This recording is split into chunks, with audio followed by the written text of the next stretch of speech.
Hey Jack, I'm back, and with me, another speed art. This time I'm illustrating the Ridller, and I will be ranking every on-screen version of him. I just released his evolution on my main channel, which I would highly suggest watching after this speed art, and for that video I watched every bit of Ridller media released since 1966, so I got a lot to say about him. But with that said, let's get into the Ridller ranking. And coming in last place, by a mile, is his young dapper DC superhero girls version.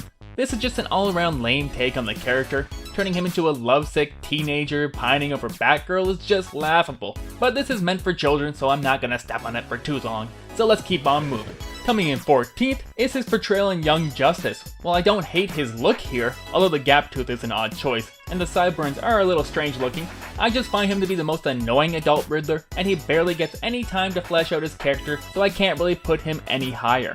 Unlucky number 13 is going to be his second portrayal in the DCAU, namely how he's portrayed in Superman the Animated Series, and the new Batman Adventures. For some reason they changed him from an actual, intelligent, well-dressed character in Batman the Animated Series, and instead they have him come off as a flamboyant, bodysuit-wearing weirdo. Plus, I'm not a huge fan of the bald Riddler look, and this is the first on-screen portrayal of that, so it comes in at number 13.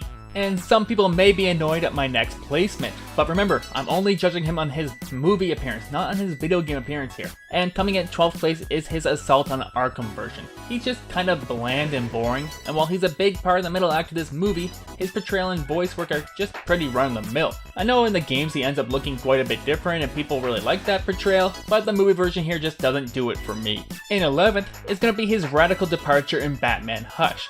Now I have no problem with them changing the comic storylines. I never read the comics, so that doesn't bother me. It's just they spend the whole movie building up Hush as this big bad villain. But when he reveals himself to be the Riddler, he starts acting really dumb all of a sudden. It's like a switch flipped and he's just a whole new character all of a sudden, but I do appreciate that they changed up the Riddler so much for this outing. Coming into the top 10 is gonna be his portrayal in the TV series version of DC superhero girls. This is mostly a throwback to his 1966 look, and I think it works really well in this snappy animation style. It's a show young people can enjoy, but I think adults can appreciate it too, at least more than the online shorts version.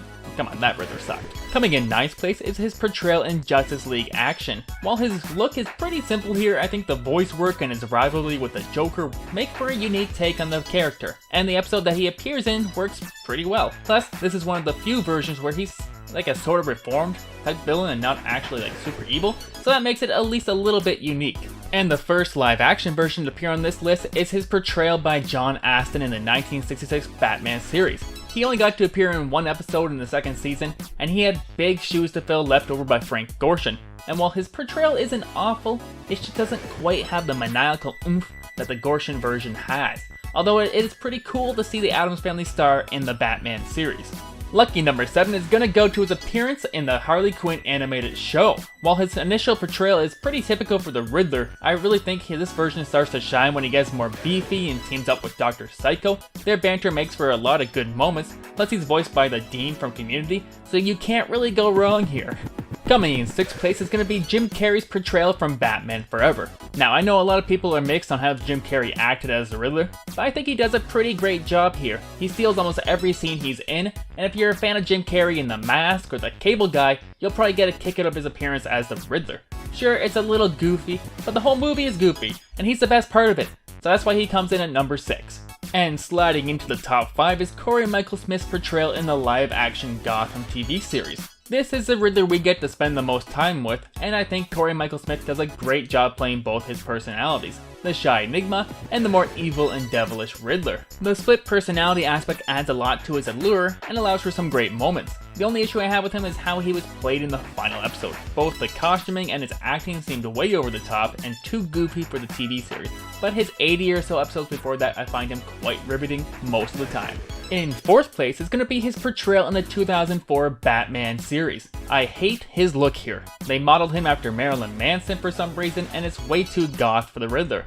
But with that said, his story arc and voice work by the amazing Robert Englund is terrific. Of course, Englund is best known for portraying Freddy Krueger in the Nightmare on Elm Street movies, and his voice work here is top notch. It really is a testament to the writing of the character that even though I hate his look so much, I still really like this portrayal of the Riddler. And now, the coveted top 3 spots. Before I go on, let me know your top 3 favorite Riddlers below. And let's go! Third place goes to his more subdued portrayal in Batman the Animated Series. They turned him from the maniacal jumpsuit-wearing psycho most cartoons and live-action shows portrayed him as, and they made him more sinister, and more of a Batman villain that used his brains instead of his brawn. The voice work is also great here, and the few episodes we get where he's a main character are really well done, so that's why he rounds out the top 3. Coming in second place is Frank Gorshin's portrayal in Batman 1966. Frank Gorshin is credited with turning the Riddler from a C-lister in the comics to the A-lister he deserves to be.